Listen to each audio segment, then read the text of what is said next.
Bismillahirrahmanirrahim. Alhamdulillah wassalatu wassalamu ala Rasulillah Sayyidina Muhammad ibn Abdillah wa ala alihi wa sahbihi wa mawalah. La hawla wa la quwwata illa billah. Amma ba'd. Hadirin hadirat jamaah Ratibul Haddad rahimakumullah, saya sampaikan ayat di surat Hud. Bismillahirrahmanirrahim. Wa ma min dabbatin fil ardi illa 'ala Allahi rizquha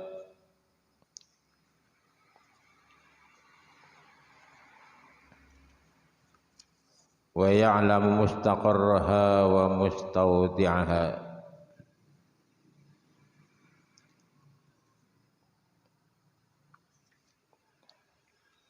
Wa ma min dabbatin fil ardi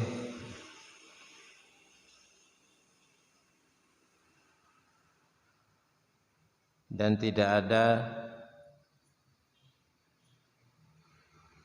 lan ora ana min dabatin saking kegeremetan fil ardi ing dalam bumi illa 'ala Allahi kejaba ing atase Gusti Allah rizquha utawi rezekine dabbah. Dabbah ini makhluk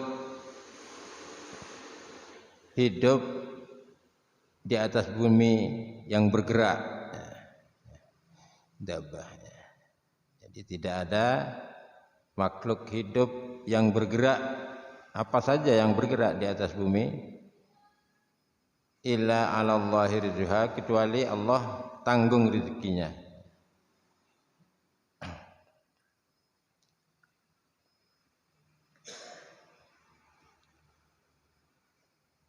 Apalagi kita makhluk hidup pilihan yang bernama manusia. Ini makhluk hidup pilihan.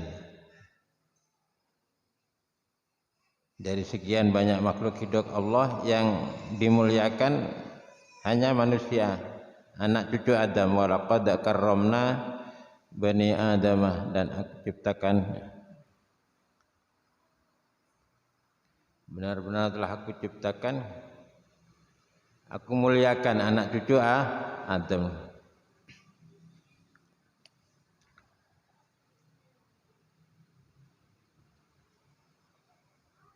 Ini terlebih yang bergerak saja, semut, apa saja yang bergerak, hewan yang melata, ular, jenis burung, unggas, jenis hewan di laut, bakteri, pokoknya hewan, makhluk yang bergerak di atas bumi ini sudah Allah tanggung rezekinya. Makanya bagi kita sebagai makhluk pilihan, anak cucu Adam, lebih-lebih umatnya Kanjeng Nabi Muhammad sallallahu alaihi wasallam,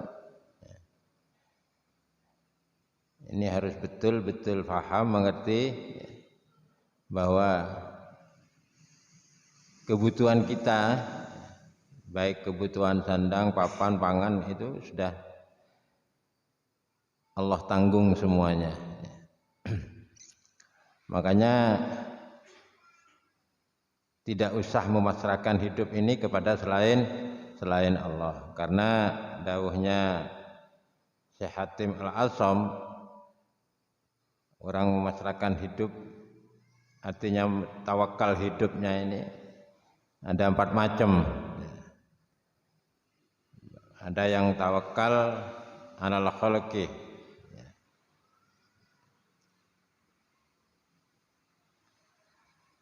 menyandarkan hidupnya kepada makhluk. Baik makhluk itu berupa bapak, berupa suami, berupa istri, atau saudara. Karena kekayaan yang dimilikinya, kemudian kita pasrahkan, kita sandarkan kesehari-harian kita. Ini namanya menyandarkan tawakal kepada makhluk. Jerengki pada bapak nggonya dunyana. Tegel ki apoloan hektar. Jaga bacar mungkin pada bapak. Bapak saya kepai sandaran. Ini namanya tawakal alal khalqi.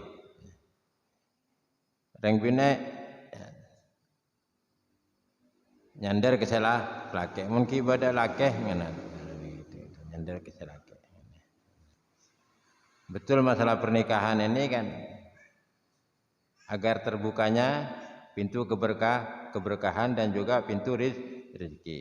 Itu pernikahan, tapi manusianya ya ini tidak boleh dijadikan sandaran. Toh nyatanya banyak orang-orang perempuan yang ditinggal suaminya masih tetap hidupnya nyaman daripada ki badene selake.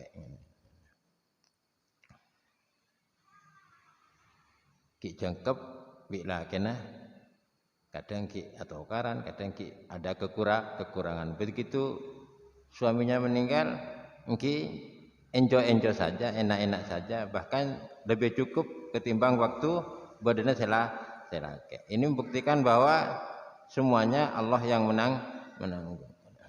Maka tidak boleh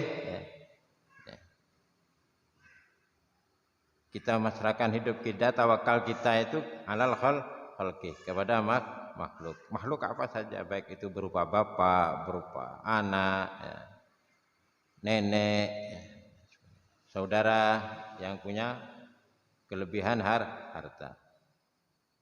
Nomor 2, wa tawakkul alal malih, ya, dan memasrahkan, ya, nyageraki harta. Warna saya tinggal lagi kare 3 hektar.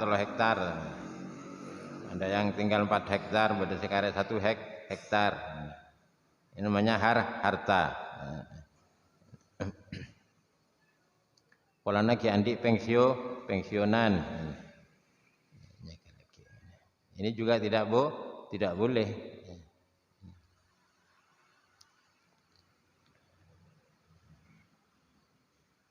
Karena pada hakikatnya semua itu pada hakikatnya merupakan titipan.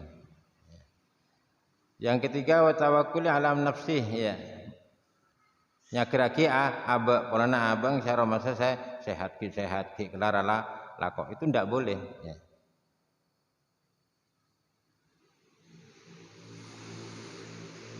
Berkeyakinan seperti itu tidak boleh, berpendapat seperti itu juga tidak. Itu namanya wa tawakkul ala nafs.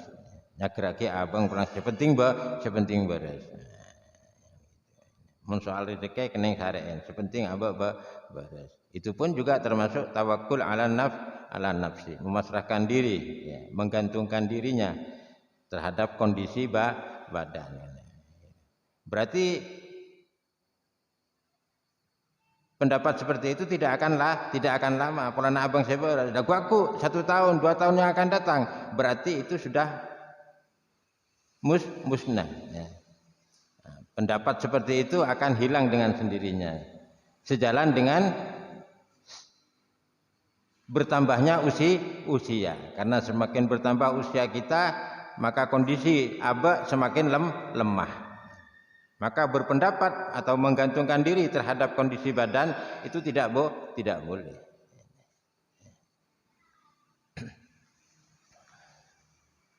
Kemudian yang keempat, wa tawakkul ala rabbi, memasrahkan diri kepada Tuhan, kepada Allah.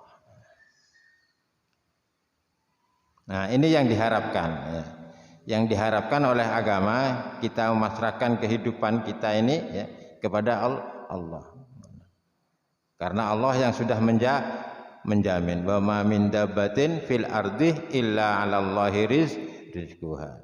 Tidak ada satu binatang melata termasuk kita, ya, makhluk yang bergerak di atas bumi, kecuali Allah sudah menanggung rizkinya.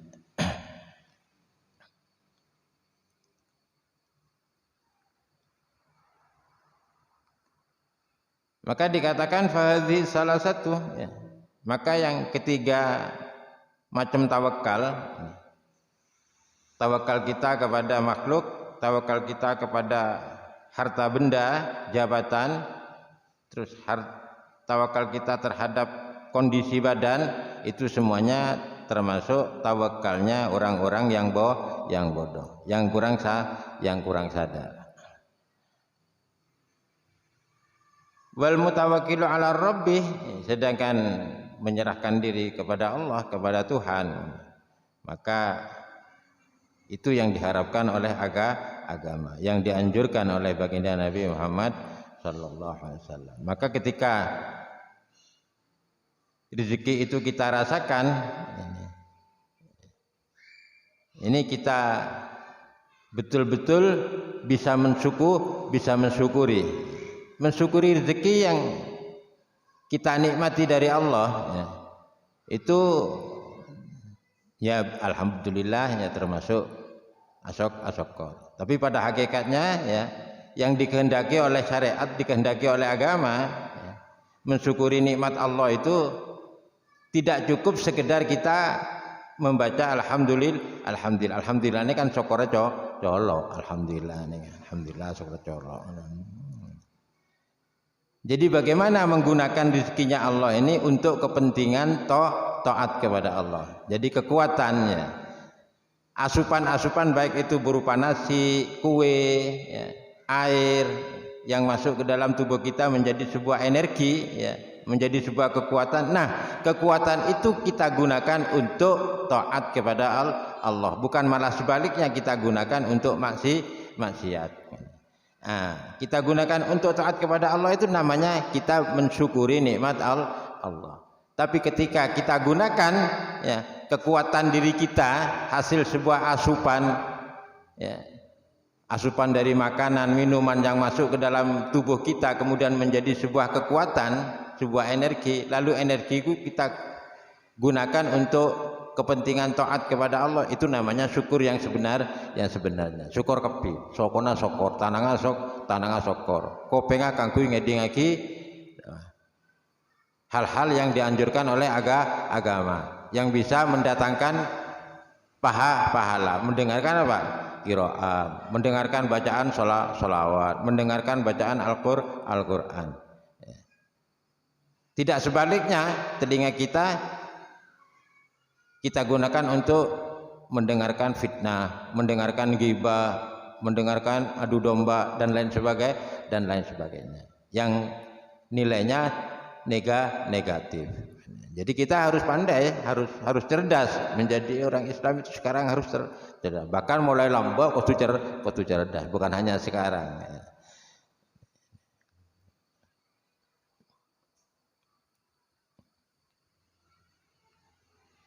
Nah, ini yang dimaksud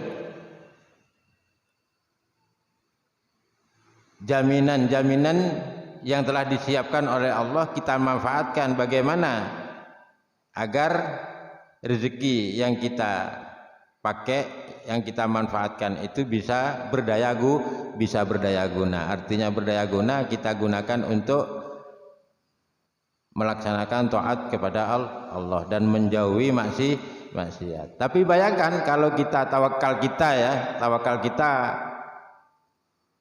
terhadap harta benda yang kita miliki, pola rezeki banyak, karena nantinan, ya.